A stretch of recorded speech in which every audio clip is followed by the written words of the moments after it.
That's my cup, is that right? BG didn't have any bottles. I'm going to slide that out of there.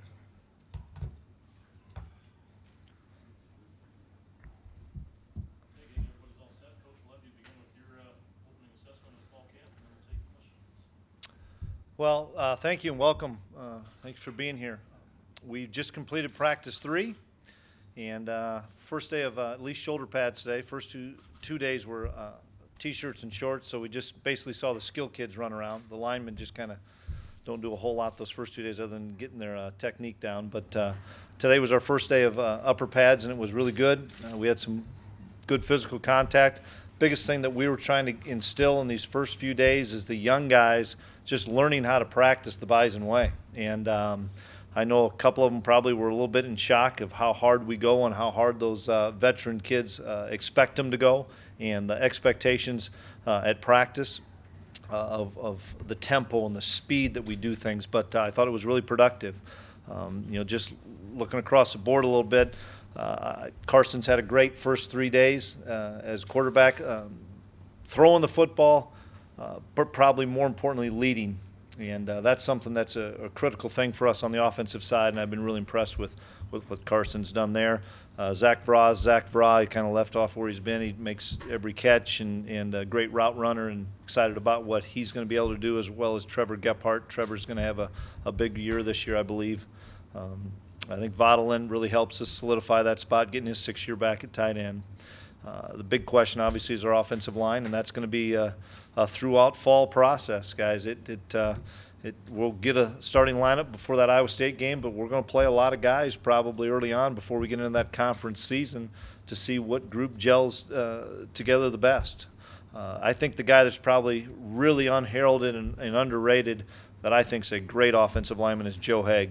You can tell he's learned under Billy Turner for the last 3 years, because Joe's really taken his game to the next level, and a lot of people I think in the league probably don't know much about Joe, but I think Joe's an all-conference performer, and probably will be warranted that at the end of the year if he has the kind of year that we expect. So, and then Crockett being out there is great. It's always fun with John's energy, and John's had a great first 3 days. And King Frazier's back healthy, and we're excited about what King's going to be able to do. I still think Chase Morlock's going to be a really exceptional player, and he's in the mix as well. So feel pretty good about some of the younger guys on offense. On defense, it's just refreshing for me as a head coach, but not only as head coach, as a defensive-minded coach, to see Colton Heagle and Carlton Littlejohn and Travis Beck out there.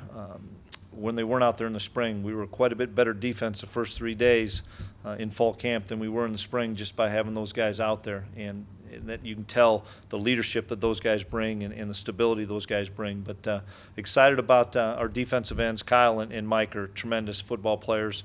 I think Kyle, I've said this a number of times, I think Kyle's the best defensive end in FCS football without question. And then our defensive tackle position is the same thing as our offensive line. That's the area that we've got to improve. That's the area that is going to continue to have growing pains until we get a lineup and get guys gelling together. We're going to end up playing some young guys there and play 4 or 5 guys. The linebacker's pretty solid with those guys I mentioned, as well as Esley. Esley is coming into his own, and I see Esley being not a part-time player but a full-time player, and Esley knows that. And then in the secondary, opposite of Higgs and Duds, which I think really solidifies that safety position, probably the next unheralded guy, along with Joe Haig, is C.J. Smith. You guys got to see how C.J. developed last year, especially when Marcus was hurt. C.J. became that, quote, go-to guy, and C.J. really stepped up. And I credit Marcus Williams for C.J.'s development, because C.J. has all the physical tools, and he's really learned the game of football. And Marcus did a tremendous job with him, teaching him some of the nuances. And you can see it. And CJ's just a junior, but playing with unbelievable amount of confidence, and knows things that are happening before the ball snapped.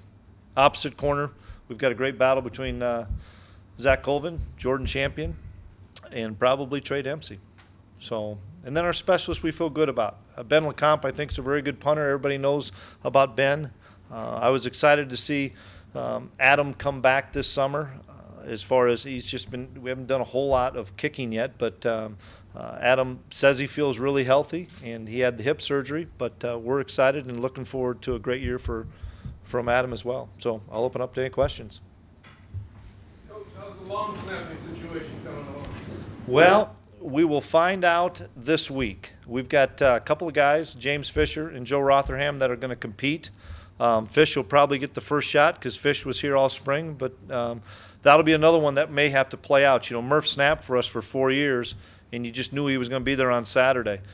So that one will probably play out through the season, and we'll find out as each guy gets into fall if maybe one's better at short snapping and the other one's better at long snapping. Coach, what about your quarterback depth? Quarterback depth. Cole Davis and Derek McGinnis are battling for the number 2 job right now, and they had all the reps in the spring, and so we'll kind of see which one wins that job. We'd obviously like to redshirt Easton Stick, but through 3 days, now granted it's 3 days, we're really pleased with what Easton's able to do. Comprehension of a big game plan so far, and a lot of installation in 3 days. Tremendous feet in the pocket, really good athlete. So, you know, Easton will be a guy that hopefully we can redshirt, but we see some great things out of. So it'll probably be Cole or Derek this year as the backup. When you look at Kyle Emanuel, he doesn't have that look of a dominant defensive end just in terms of size. So what is it that he does to kind of overcome some of that, to put himself in a position to be as good as he's been? A couple things. One, he knows the game inside and out. He knows what's happening before the play comes, and he knows what position he's got to put himself in. The second thing is his motor. He just doesn't ever stop, and he's a tenacious pass rusher. He's so powerful that, you know, the 300-pound guy can't walk him off the football. And, you know, he got to go against Billy for the last 3 years, and that, I think, has really made him a tremendous football player. Coach Mike Hart is a guy that's played inside for you before. Is there any talk of moving him in the tackle soon with his injuries? We'll probably look at that on third down and stuff, just to try to get maybe the best 4 pass rushers out there.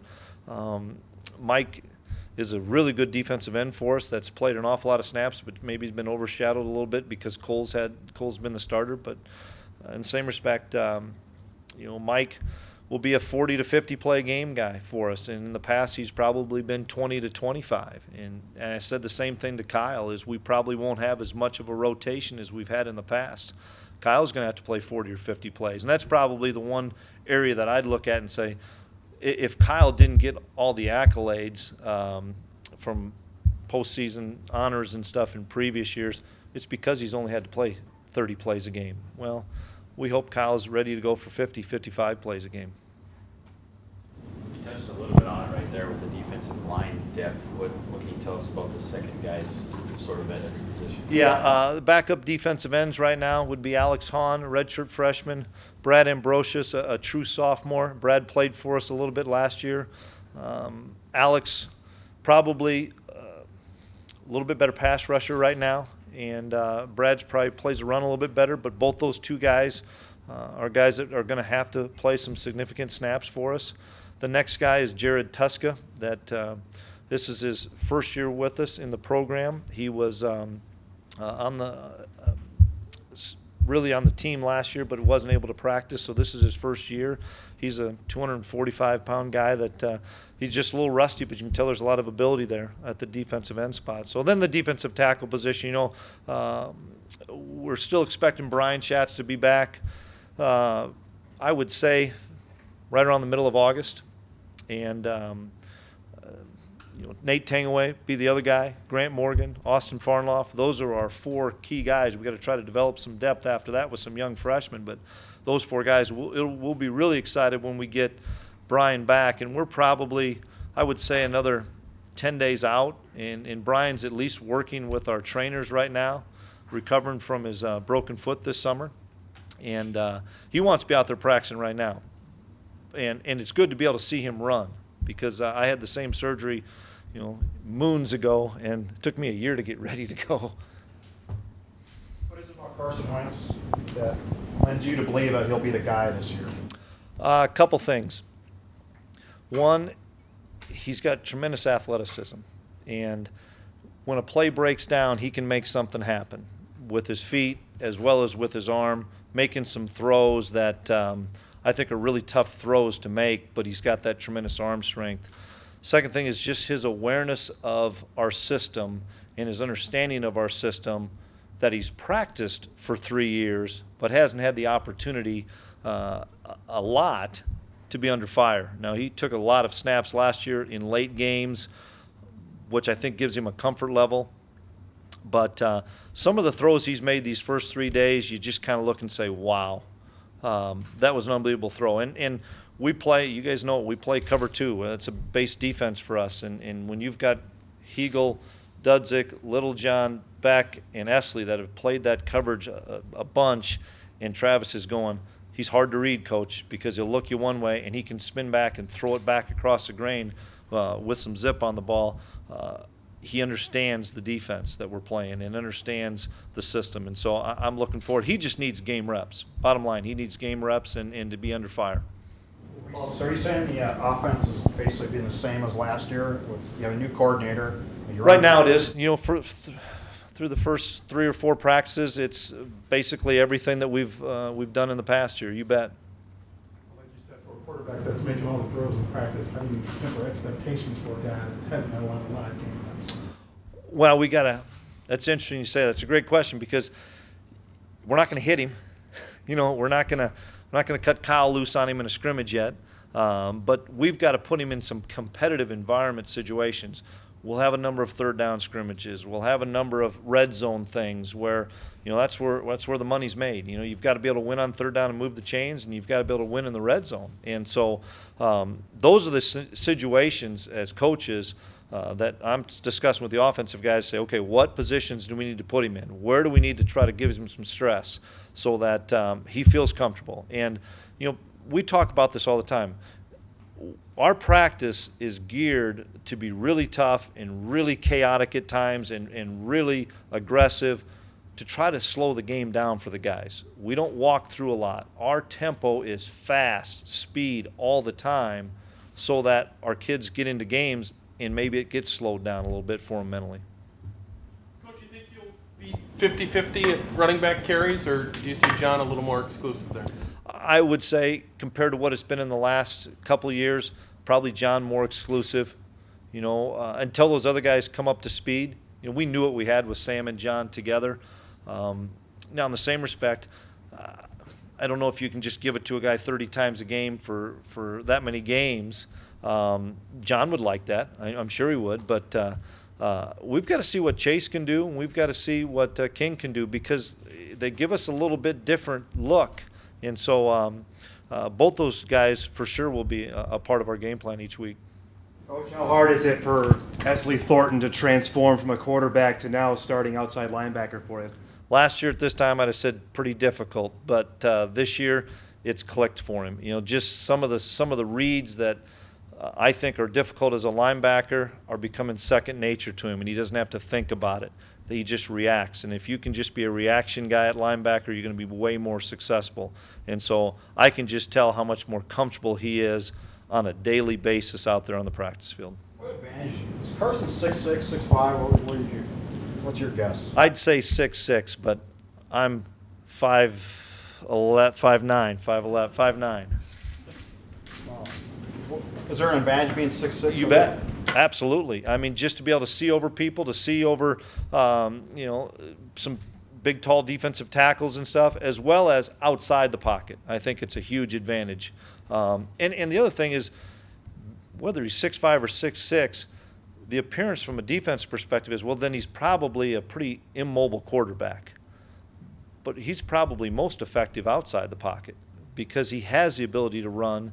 Now, we've got to be smart in the fact of, Carson, you can get what you can get and get out of bounds or get down. You don't have to cut it back and take that extra shot. But in the same respect, he's got such an awareness of the game. If it's 3rd and 5 and he's at 4, he's going to turn it up and take that shot so he can get the first down. Ryan Smith now gone. Who's the front runner at slot receiver?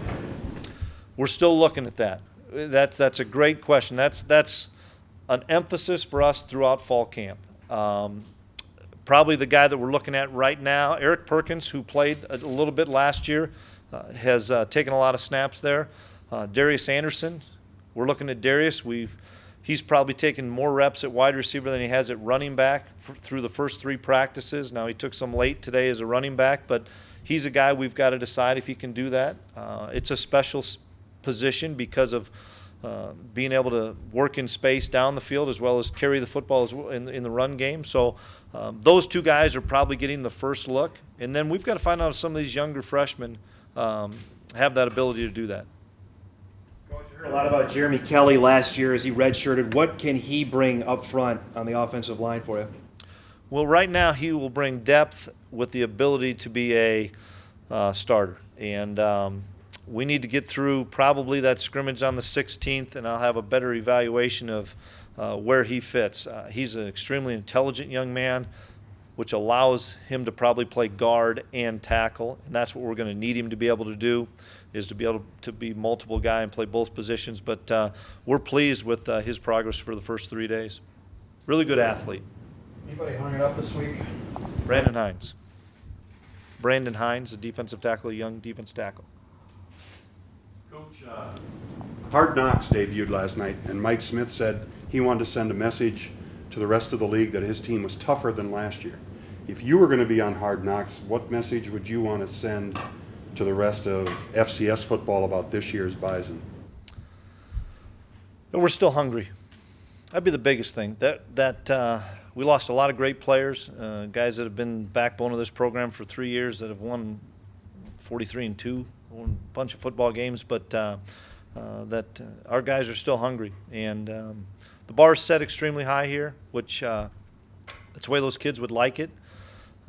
There's pressure here. That's the way those kids would like it. And that they're still hungry and they're ready to compete. It's not going to be easy. We know it. There's going to be some adversity this year. There's been adversity the last 3 years, or at least the 3 years that I've been here, there's been adversity. Even when we were 15-0 last year, there was some adversity.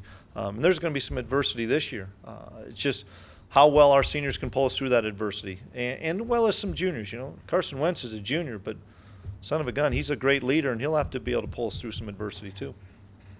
The advantage of playing a 12th game, do we imagine you'll see much more of the 2 deep through the first 4 non-conference games? I think that helps us gel in the offensive line and defensive tackle position. That extra game, in my mind, will give us a better evaluation of where our talent is and who we can expect to win in the league with, getting ready for that October 4th league opener. So I think that 12th game, we decided a while ago in talking to Gene and to Jeremy if we were going to put that 12th game on the schedule, and we knew we were going to be young up front. At that time, we thought we'd have Zach Johnson and maybe even Josh Colville back, so we lost both those 2 guys. So I think now it's really imperative that we have that game. Coach, you mentioned the offensive line kind of gelling. You got 2 6'7", 300-pound sophomores on the right side. How are they looking so far? Which kids you talking about? Jack and Landon? They're doing well. They had great summers, and that was so critical for both those 2 guys to have tremendous summers with Coach Kramer and the strength and conditioning staff. They're young guys still. They're just sophomores, and they haven't been in the fire a bunch. Jack was a little bit last year due to some circumstances, but I thought they had really good summers. They got a little bit stronger, a little bit quicker, a little bit more athletic, all the things that we need them to be able to get through a grind of a season. Now we need to see how they progress through these 29 practices, but those 2 will play a lot of football for us. That's where the Jeremy Kelly situation, can he spell one of those guys? Can he beat one of them out? There's great competition there, but we need that. We need those at least 3 guys on each side. Time for another question or 2 if there are any. What's it like for Grant not being on the field now? He's not in pads anymore. How's he taking that, and how is he helping out the defense? Doing a tremendous job. He's doing what he did for 5-6 weeks of the season last year. He says, this is my new role. And we're very fortunate because we break it up. We go double reps, and Matt Ince has the linebackers at one end, and Grant Olson has the linebackers at the other end. And Grant coaches those kids as a full-time coach would, because he's not afraid to tell you, here's what you did wrong, and here's what you need to do to improve. He gets the game. He understands our system extremely well. He knows that probably his time of playing is over, but I've been really, really impressed with Grant. He'll be a great coach if that's what he wants to do. All right, thank you, everybody. We'll head out to the field for player interviews starting in about 5 or 10 minutes.